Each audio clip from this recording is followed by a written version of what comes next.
तुझं वचन सांगतं जिथे दोघे किंवा तिघे तुझ्या नावात एकत्रित जमतात अशा प्रत्येक ठिकाणी तू हजर असतोस प्रभू. आणि आता देखील तू आमच्यामध्ये हजर आहेस म्हणून तुझ्या नावाला धन्यवाद देतो. पिता पुत्र पवित्र आत्मा तुझ्या उपस्थितीसाठी आम्ही तुला धन्यवाद देतो प्रभू. तुझ्या उपस्थितीने तू आम्हाला भर, तुझ्या सामर्थ्याने तू आम्हाला भर बाबा, तुझ्या बुद्धी चातुर्याने तू आम्हाला भर, तुझ्या आशीर्वादाने तू आम्हाला भर प्रभू. आम्ही करत असलेली स्तुती आराधना तुझ्या उंच स्वर्गात तू ग्रहण करून घे बाबा. आमची सेवा तू ग्रहण करतोस म्हणून तुझे आभार आणि उपकार मानतो प्रभू. तुझं वचन सांगतो तू स्तुती स्तवनात रंगणारा आमचा जिवंत देव आहेस बाबा. आणि खरोखर बाबा तुझी उपस्थिती तू आम्हाला देतोस म्हणून तुझे आभार आणि उपकार मानतो प्रभू. आमच्या प्रार्थना विनंत्या धूपाप्रमाणे तुझ्या समोर सादर होते बाबा. आमच्या प्रत्येक प्रार्थनेचं उत्तर देणे चातुर्याने तू भर बाबा. आमचं जीवन हे साक्षीमय तू करतोस म्हणून तुझ्या नावाला धन्यवाद देतो बाबा. आमच्याद्वारे उंचविला जा, गौरविला जा आणि आमची घट होऊ दे प्रभू. तुझ्या पवित्र आत्म्याने तू आम्हाला चालव बाबा. आणि तुझं वचन स्वर्गीय भांडारातून येत असताना प्रभू ते प्रत्येक वचन आमच्या हृदयावर कोरलं जावे बाबा. आणि त्या वचनाप्रमाणे तू आम्हाला कृती करणार असं कर आणि करत आहेस म्हणून तुझ्या नावाला धन्यवाद देतो बाबा. पिता पुत्र पवित्र आत्मा तुझ्या उपस्थितीसाठी आम्ही तुला धन्यवाद देतो. इथून पुढची सगळी वेळ आम्ही तुझ्या अधीन आणि स्वाधीन करतो बाबा. तुझा प्रिय पुत्र प्रभू येशू ख्रिस्त याच्याद्वारे तुझ्याकडे मागतो म्हणून तू ऐक आणि उत्तर दे. आमेन. Praise the Lord. यावेळेस आपण सर्वजण उभे राहूया. आपले हात उंच करून टाळ्या वाजवून आपल्या जिवंत देवाची स्तुती आराधना करूया.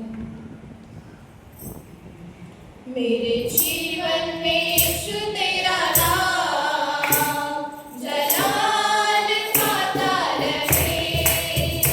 मेरे जीवन में यीशु तेरा नाम जलाल खाता रहे. मेरा उठना बैठना, मेरा उठना बैठना, चलना तुझे भाता रहे. मेरे जीवन में यीशु तेरा नाम जलाल खाता रहे. दुनिया का नूर है यीशु, मेरी राहें सजाता रहे.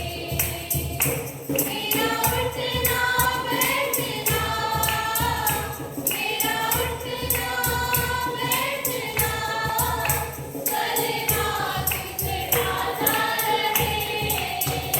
मेरे जीवन में यीशु तेरा नाम जलाल खाता रहे. मेरे जीवन में यीशु तेरा नाम जलाल खाता रहे. मेरे सोचों में तू, मेरे ख्वाबों में तू, मेरे सारे सवालों जवाबों में तू. मेरे सोचों में तू, मेरे ख्वाबों में तू, मेरे सारे सवालों जवाबों में तू. जब भी तुझे पुकारूं, तेरा रूप मुझे आता रहे. जब भी तुझे पुकारूं, तेरा रूप मुझे आता रहे. मेरा उठना बैठना, मेरा उठना बैठना, चलना तुझे भाता रहे. मेरे जीवन में यीशु तेरा नाम जलाल खाता रहे. मेरे जीवन में यीशु तेरा नाम जलाल खाता रहे. जिंदगी भर तेरे गीत गाता रहूं, तू सुनता रहे मैं सुनाता रहूं. जिंदगी भर तेरे गीत गाता रहूं, तू सुनता रहे मैं सुनाता रहूं. जब भी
पेंटेकॉस्ट नंतरचा तिसरा रविवार पाळत आहोत आणि विषय आहे प्रार्थनाशील हृदय आणि क्षमाशील जीवन.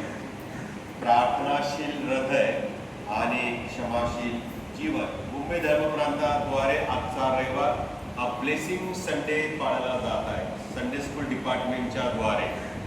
तो यासाठी की परीक्षा झालेली आहेत, रिझल्ट आलेला आहे, मुलं पास झालेली आहेत, शिक्षकांनी आतोनात कष्ट घेतले नाही का, आणि त्या कारणास्तव आपल्या चर्चमध्ये जे मुलं आहेत संडे स्कूलचे आणि जे टीचर्स आहेत त्यांनी दानपात्राच्या वेळेला पुढे यावं, म्हणजे त्यावेळेला त्यांच्यासाठी विशेष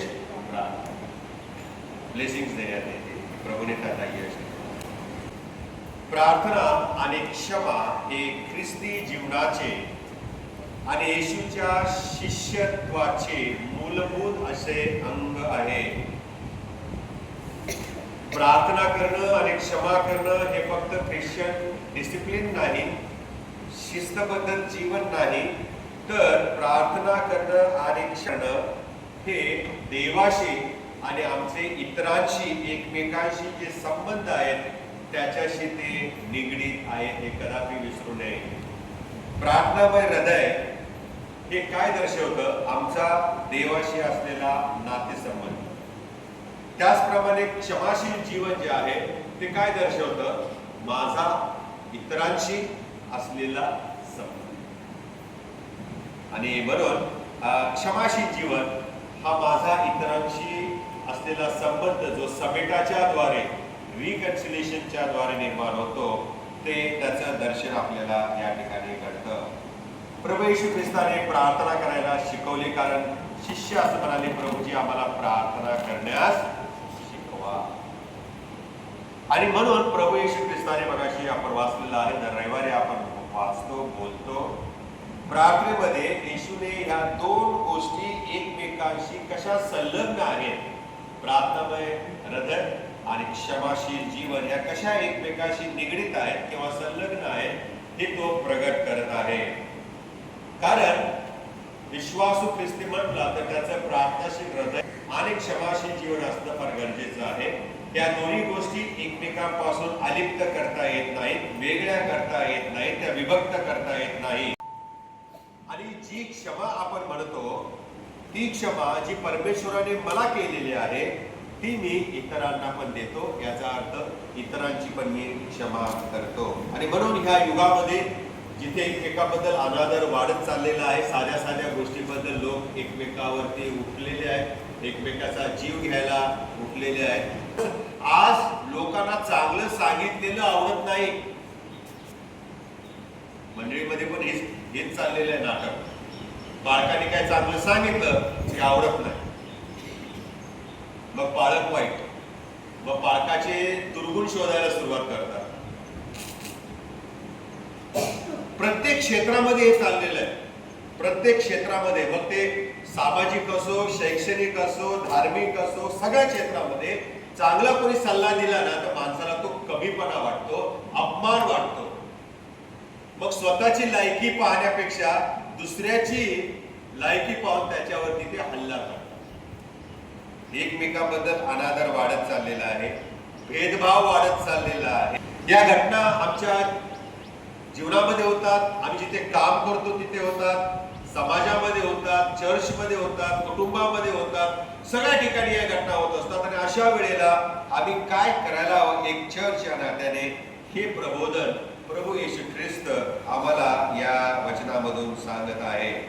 पहिला मुद्दा आहे आणि तो म्हणजे दानिएलाचं पुस्तक 9वा अध्याय पहिली 5 वचनं आणि 17 ते 19 काय म्हटलेलं आहे. या ठिकाणी दानिएल कबुली देत आहे आणि देवाच्या लोकांसाठी तो मध्यस्थी करत आहे. दानिएलाने जी प्रार्थना केलेली आहे या शास्त्र पाठामध्ये ही त्याची वैयक्तिक प्रार्थना आहे, पण त्याच वेळेला ती मध्यस्थीची पण प्रार्थना आहे असं आम्हाला पाहायला मिळतं. तो देवासमोर स्वतःचं निर्दोषत्व सांगत नाही, तर तो लोकांच्या पापांची कबुली देत आहे. 5वं वचन काय बरं वाचा. आम्ही पाप केले, कुटिलतेने वागलो, आम्ही पाप केले, कुटिलतेने वागलो, दुष्टतेचे वर्तन केले, पितुरी झालो, काय झालं, पितुरी झालो, तुझे त्यापासून आम्ही तुझे विधी आणि तुझे निर्णय यापासून मी परावृत्त झालो. आम्ही कमी म्हटलंय, आम्ही परावृत्त झालो. मध्यस्थी केलेली आहे. सुरुवात त्याने वैयक्तिक केली आणि मग तो मध्यस्थी करत आहे, लोकांसाठी प्रार्थना करत आहे की प्रभू, या आम्ही जे तुझ्या विरुद्ध वर्तन केलेलं आहे ते पाप केलेलं आहे, आम्ही कुटिलतेने वागलो आहे, आमचं वर्तन दुष्ट आहे, आम्ही एकमेकाशी फितुरी केली आहे, तुझे विधी आणि तुझे निर्णय यापासून आम्ही परावृत्त. लोकांच्या साठी प्रार्थना करते, सगळ्यांसमोर नाही. वैयक्तिक प्रार्थनेमध्ये तुम्ही प्रार्थना करता का? आपण प्रार्थना करतो का? अशी प्रार्थना, प्रभू आमच्या चर्चमधील लोकांनी पाप केलं आहे, कुटिलतेने वागत आहे, दुष्टतेचे वर्तन करत आहे. भीती वाटते ना हे असं बोलायला, वाचताना पण स्वतःच्या चर्चचं नाव टाकून भीती वाटते आपल्याला. दडपून येतं, कोण ऐकतंय काय, कोण बघतंय का काय. पण परमेश्वरासमोर मध्यस्थी करणं हे फार गरजेचं आहे. दानिएलने उघडपणे आपल्या सर्व लोकांसाठी प्रार्थना केली आणि त्याची ही प्रार्थना आम्हाला शिकवते की खरी प्रार्थना जी असते ती नम्रतेने केलेली प्रार्थना असते. खरी प्रार्थना जी असते त्या प्रार्थनेमध्ये इतरांना दोष देणे नसतो. खरी प्रार्थना जी असते त्या प्रार्थना स्वतःचं निर्दोषत्व प्रगट करत नाही. नम्रतेने केलेली जी प्रार्थना असते ती खरी प्रार्थना असते. स्वतःचा दोष परमेश्वरासमोर आपण जेव्हा मांडतो ती खरी प्रार्थना असते. इतरांचा दोष न काढता केलेली प्रार्थना ही खरी प्रार्थना असते. देवाला आम्ही किती निर्दोष आहेत हे सांगण्याची गरज नाही, कारण त्या देवाचं वचन म्हणतं सर्वांनी पाप केले आहे आणि ते देवाच्या गौरवाला एव्हरीवन हॅज सीन. आणि म्हणून ह्या हृदयापासून केलेल्या प्रार्थनेमध्ये पश्चाताप असतो. त्या प्रार्थनेमध्ये समाजाने केलेल्या पापांची कबुली असते. ही प्रार्थना आम्ही करायला हवी. आपण इतरांच्या पापाबद्दल नेहमी बोलतो, त्याने असं केलं, तिने असं केलं, ही अशी वागते, ही अशी बोलते, तो असा बोलतो, त्याला इकडं बघितलं तो. आम्ही इतरांच्या पापाबद्दल बोलतो, परंतु आम्ही स्वतःच्या पापाबद्दल, स्वतःच्या चुकीबद्दल फार कमी बोलतो, फार कमी बोलतो. देवासमोर आम्ही जेव्हा जातो तेव्हा गर्वाने जाऊ नये, तर पश्चातापी हृदयाने जावे, हे दानिएलाची प्रार्थना आम्हाला शिकवते. त्याची प्रार्थना बघा कशी संपते. काय लिहिले ह्या 19व्या वचनामध्ये, स्क्रीनवर बघा. हे परमेश्वरा माझे ऐक. वैयक्तिक आहे, माझे ऐक आणि क्षमा कोणाला कर? मला कर म्हटलंय का? आम्हाला कर. प्रत्येक शब्द व्हॅल्युएबल आहे, प्रत्येक शब्द मत आहे, त्या प्रत्येक शब्दामध्ये गूढ रहस्य दडलेलं आहे. परमेश्वरा माझा ऐक, आम्हाला क्षमा कर. परमेश्वरा आमच्याकडे लक्ष दे आणि आमच्यासाठी काहीतरी कर. आता वाट पाहू नकोस, आताच काहीतरी कर. तुझ्या चांगल्यासाठी काहीतरी कर. माझ्या चांगल्यासाठी म्हटलंय का? परमेश्वरा तुझ्या नावाने प्रसिद्ध असलेल्या नगरीसाठी आणि तुझ्या लोकांसाठी काहीतरी आत्ताच कर. ही प्रार्थना फक्त मुक्ततेसाठी केलेली प्रार्थना नाही, तर रेस्टोरेशन साठी. आम्ही जे तुझ्यापासून बहकलेले आहे, आम्ही तुझ्यापासून जी फितुरी केलेली आहे, तुझ्यापासून आम्ही जे दूर गेलेले आहे, त्या तू आम्हाला पुन्हा तुझ्यामध्ये प्रस्थापित कर, पुन्हा उभं कर, अशी प्रार्थना आहे. प्रार्थनेचं मर्म जर काय आहे तर एक गोष्ट आहे, ती म्हणजे नुसते ऐहिक गोष्टींसाठी देवाकडे मागू नये. मला कार दे, मला मोठं घर दे, आम्हाला आरोग्य दे, आम्हाला पास कर, पगार वाढू दे, प्रमोशन मिळू दे, प्रवास सुखाचा कर, घरी सुखरूप आण, कारण माझी प्रॉपर्टी आहे नोटाच्या बायकोसारखं आहे ना. घरातून निघालो तरी 10 वेळा कुलूप लावले काय बघतो, दार ओढून बघतो, भीती वाटते. इतर जरी असं तरी लक्ष तिकडं असतं. या ठिकाणी आम्हाला काय म्हणायचं आहे की प्रार्थनेचं मर्म म्हणजे ऐहिक गोष्टींसाठी फक्त प्रार्थना करणे नव्हे, तर प्रार्थना म्हणजे देवाने त्याच्या लोकांच्यावर म्हणजे आम्हा सगळ्यांच्यावर दया करावी आणि न्यायाने संजीवन द्यावे, हे आहे. संजीवनासाठी तो प्रार्थना करत आहे. आम्ही आता स्वतः तयार झालं पाहिजे, स्वतः उपदेश करायला शिकलं पाहिजे, यासाठी की आमच्यामध्ये संजीवन निर्माण व्हावं. संजीवनाची सुरुवात आमच्या स्वतःपासून व्हायला पाहिजे. आणि संजीवन हे कोणा मनुष्याद्वारे येत नाही तर देवापासून येते.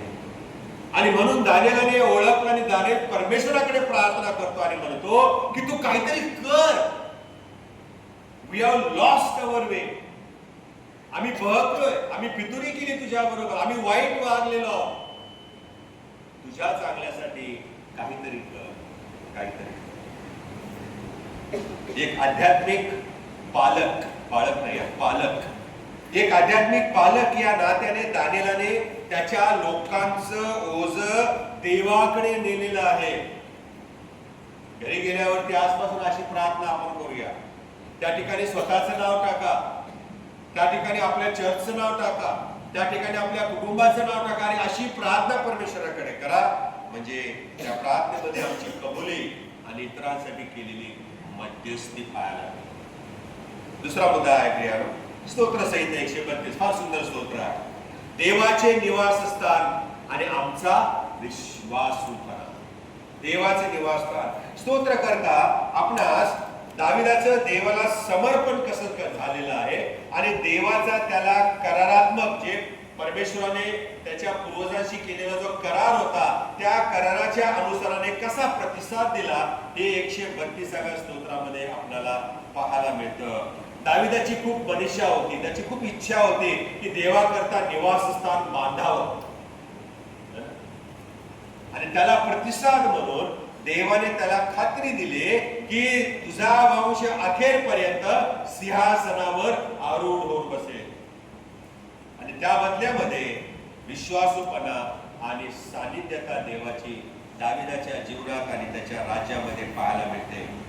देवाचं निवासस्थान बांधण्याच्या इच्छेमागे दाविदाची ही एक योजना होती की जर मी निवासस्थान बांधलं ना तर माझा देव माझ्या सोबत राहील, त्या देवासोबत मी राहील, म्हणजे देवाचं सानिध्य माझ्या बरोबर राहील. आणि म्हणजे निवासस्थान, पवित्र मंदिर म्हणजे देवाचं सानिध्य असणे, देवाचं सानिध्याचं ठिकाण हे आम्हाला प्रगट होते. आणि शास्त्रामध्ये आम्हाला ही गोष्ट वारंवार पाहायला मिळते.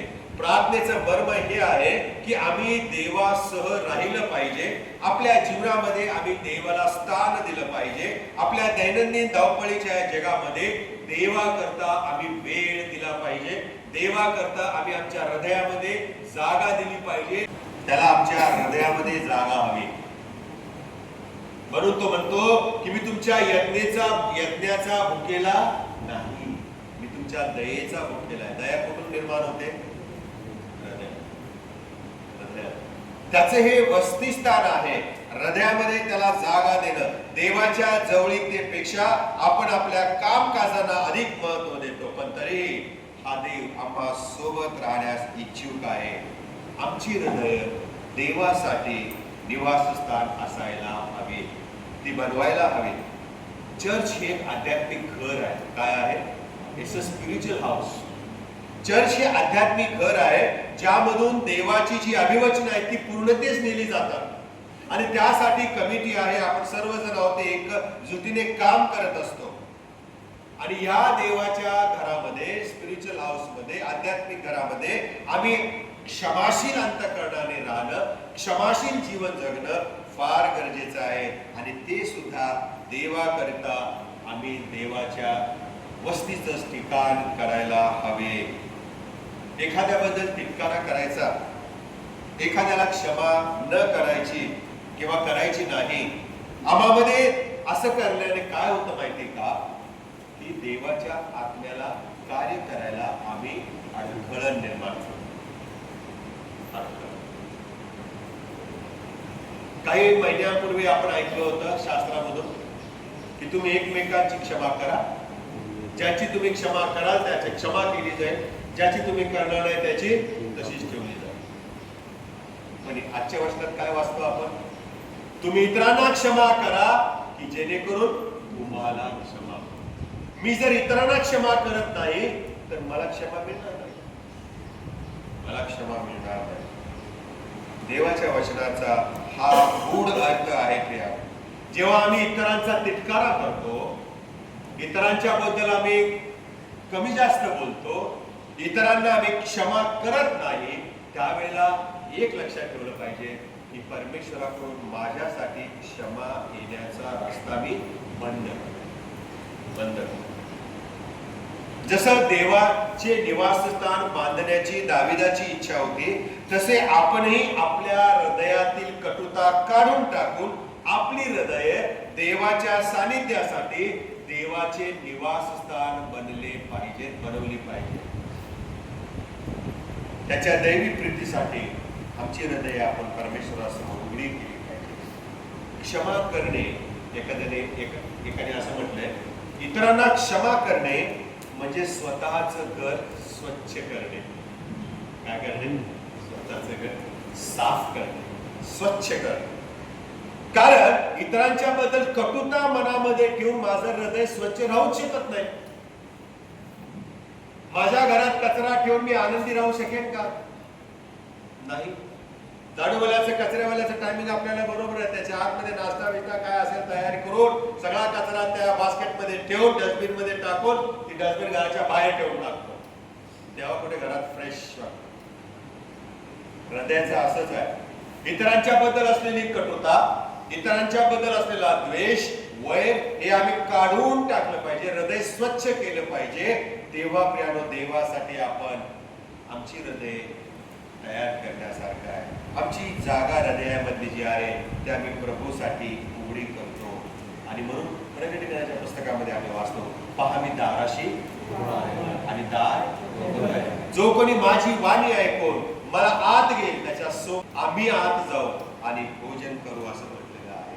याचा अर्थ असा, हृदय साफ करणे म्हणजे आमच्या जीवनातलं जुनंपण जे आहे, जुना मानवी स्वभाव जो आहे तो आम्ही काढून टाकला. तिसरा मुद्दा आहे इब्री लोकासपत्र 13 अध्याय 18 ते 21. असं म्हटलेलं आहे की या लेखकाने प्रामाणिक आणि प्रार्थनाशील जीवन कसं असावं याचं वर्णन केलेलं आहे. आद्य मंडळीमध्ये आमचं जीवन, प्रत्येक सभासदाचं जीवन हे पाळकीय जीवन असावे हे शिकवण पाहायला मिळते.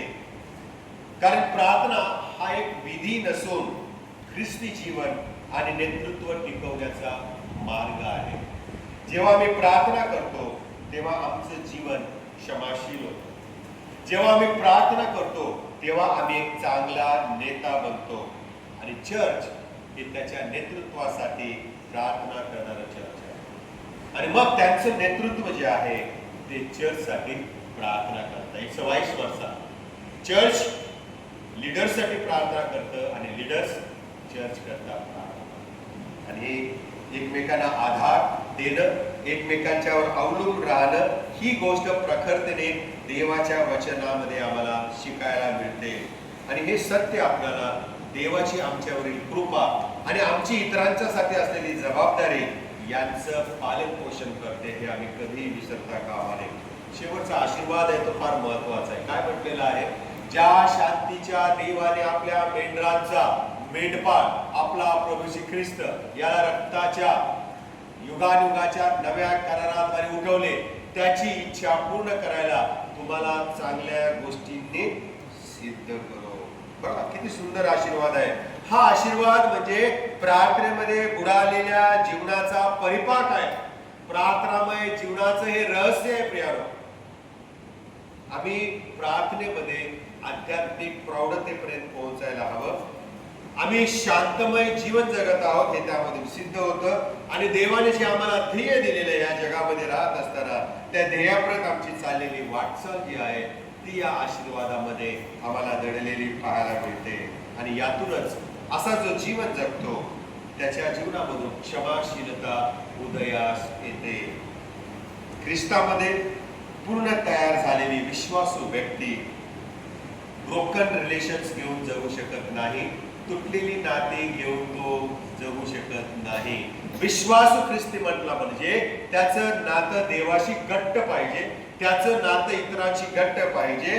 कारण ते पुनर्प्रस्थापित, निरोगी आणि ऐक्यमय जीवनाचं रहस्य आहे. आणि म्हणून प्रियानो, आम्ही जे ख्रिस्ती जीवन जगत आहे ते जीवन प्रार्थनामय जीवन असणं हे परमेश्वर अपेक्षा करत आहे. शेवटचा मुद्दा आहे येशूने शिकवलेली प्रार्थना, मत्तयाचा शेवट 6 अध्याय 9 ते 15.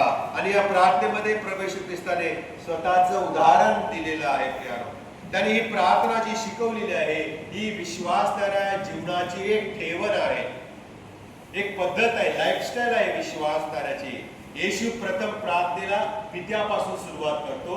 हे आमच्या स्वर्गातील पित्या, तुझे नाव पवित्र मानले. मग पित्यापासून तो कुठे जातो? देवाच्या राज्याकडे, तुझे राज्य. मग तो देवाच्या इच्छेकडे जातो, जसे स्वर्गात तसे पृथ्वीवरही तुझ्या इच्छेप्रमाणे. देवाचं गुणगौरव झाल्यानंतर मग तो आमच्या रोजच्या भाकरीसाठी प्रार्थना करा असं शिकवत आहे. रोजची भाकर आम्हास. आणि मग 12व्या वचनामध्ये आमचा इतरांशी असलेला नातेसंबंध प्रभू येशू शिकवतो. जसे आम्ही आपल्या ऋणांस ऋण सोडले. आताच्या भाषांतरामध्ये जसे आम्ही एकमेकांना क्षमा करतो तशी तू आमच्या अपराधांची क्षमा. इतरांशी असलेलं नातं हे व्यवस्थित ठेवणं हे प्रभू आम्हाला प्रार्थनेमध्ये शिकवत आहे. या ठिकाणी येशू आम्हाला क्षमा करण्यासाठी शिकवत आहे. जसं मी इतरांना क्षमा करतो तशी तू माझी क्षमा कर. अशा प्रकारे क्षमा करणं हे ऑप्शन नाहीये. क्षमा करणं हे ऐच्छिक नाहीये. क्षमा करणं हे प्रियानो ऑप्शनल नाहीये, तर ते फाउंडेशनल आहे, पायाभूत आहे. तिथूनच तर सुरुवात होते ख्रिस्ती जीवनाला, तिथूनच तर सुरुवात होते साक्षीमय जीवनाला. आणि म्हणून वधस्तंभावरील पहिलं वाक्य काय होतं? हे बापा, पहिलंच वाक्य क्षमा कर. म्हणून नो ऑप्शन. मी ह्याला करणार, त्याला नाही करणार, मी हिला करणार, त्याला नाही करणार. तुम्हाला कोणी अधिकार दिला असा? उलट प्रभू आम्हाला शिकवतो की तुम्ही इतरांना क्षमा करा की जेणेकरून तुमची क्षमा केली जाईल. आम्ही जेव्हा क्षमा करणारे लोक हो तेव्हाच आम्ही प्रार्थनाशील लोक. आम्ही काय करतो माहिती? उलट करतो. प्रार्थना करतो, खूप करतो, हालेलुया, प्रेज द लॉर्ड, उपवास तापास म्हणतो. वैरी आला की सिद्ध तळपायची आज मस्त मला जाते. ही सगळी प्रार्थना विसरून जातो. कधी उलट काढतो, कधी समय मिळतो, कुठं भेटतो, वाटच पाहतो. आणि वाट पाहणारा कोण असतो? गर्जणाऱ्या सिंहासारखा. कोणाला गिळावं याची वाट पाहतो. म्हणून प्रार्थना करणं बंद करायचं पहिलं आणि क्षमा करायला सुरुवात करायची. म्हणजे आपोआप ज्याला आपण क्षमा करतो ना त्याच्यासाठी प्रार्थना करायला आपोआप सुरुवात होतो. हे रहस्य आहे स्वर्गाच्या राज्याचं. माणसं नेहमी उलटच करतात. थुंकू नका म्हणलं की तिथंच थुंकणार. इतरांना क्षमा केलेल्या हृदय हे फार महत्वाचं आहे. त्यामध्ये परमेश्वर राहतो. जेव्हा आम्ही इतरांची क्षमा करतो तेव्हाच आम्ही देवाशी आमचं नातं नीट ठेवू शकतो. तेव्हा आम्ही प्रार्थना करू शकतो. अनेक प्रार्थना आमच्या निरुत्तर राहतात. अनेक प्रार्थनाचं उत्तर मिळत नाही. का? कारण त्या देवाची इच्छा नसते असं नाही. आम्ही ते फार रॉंग इंटरप्रिटेशन केले. प्रार्थनेचं उत्तर नाही मिळाले ना म्हणजे देवाची इच्छा नाही, खलास, प्रार्थनाच बंद त्या गोष्टीसाठी, त्या व्यक्तीसाठी. असं नसतं. आम्ही केलेल्या प्रार्थनाचं उत्तर परमेश्वर देत नाही, कारण आमची हृदये इतरांना क्षमा न केलेल्या ओझ्यांनी भरलेली असतात. या हृदयामध्ये इतरांच्या बद्दल वाईटपणा, द्वेष, कलह, मत्सर, राग सगळं भरलेलं असतं. वर आपण काय म्हणतो? देवा मज पाप्यावर दया कर. कसं कर? भरलेल्या ग्लासावरती पाणी टाकलं तर ते काय भरेल का? तो ग्लास भरलेल्या ग्लासात पाणी ओतलं तर तो ग्लास भरेल का? ते कुठं जाईल पाणी? ओव्हरफ्लो होणार, खाली वाहून जाणार. म्हणून परमेश्वराने आमची प्रार्थना ऐकावी यासाठी आमच्या हृदयामध्ये इतरांच्या बद्दल असलेलं जे काही वाईटपण आहे ते आम्ही काढून टाकलं पाहिजे. हा क्षमा करण्याचा अर्थ आहे.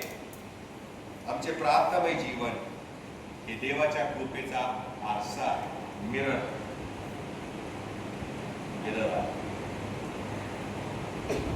एक उदाहरण सांगतो आणि मग मी बंद करतो. कोरी टेन बूम नावाची एक स्त्री आम्हाला पाहायला मिळते. हिटलरच्या काळामधली होती. आणि असं म्हटलेलं आहे की नाझींनी जीव हत्याकांड केलं होतं. लाखो जीव लोकांना मारून टाकलेलं होतं. त्याला हॉलोकॉस्ट असं म्हणतात. आणि त्या काळामध्ये या कोरी टेन बूम या स्त्रीच्या बहिणीचा नाझी सैनिकांनी अतोनात छळ केलेला होता. आणि त्या नाझी सैनिकाला हिने क्षमा केली. काय केली? प्रभू मध्ये मी तुला क्षमा करते. पुढे ती काय म्हणते माहितीये का? फार महत्वाचं आहे. Forgiveness is the key that unlocks the door of resentment and handcuffs of hatred. मराठीमध्ये सांगतो, क्षमा ही अशी एक चावी आहे. क्षमा करण्या तिच्याकडे बघू नका सिस्टरकडे. क्षमा करणे ही अशी एक चावी आहे की जिच्याद्वारे इतरांच्या बद्दल आमच्या मनामध्ये असलेला राग, संताप, नाराजी ही नष्ट करता येते. ही स्त्री असं म्हणते की क्षमा केली की इतरांच्या बद्दल आपल्या मनामध्ये असलेला राग निघून जातो आणि आमच्या मध्ये जो इतरांच्या बद्दल असलेला द्वेष आहे त्याला आम्ही हातकड्या घालतो, बंदी करतो.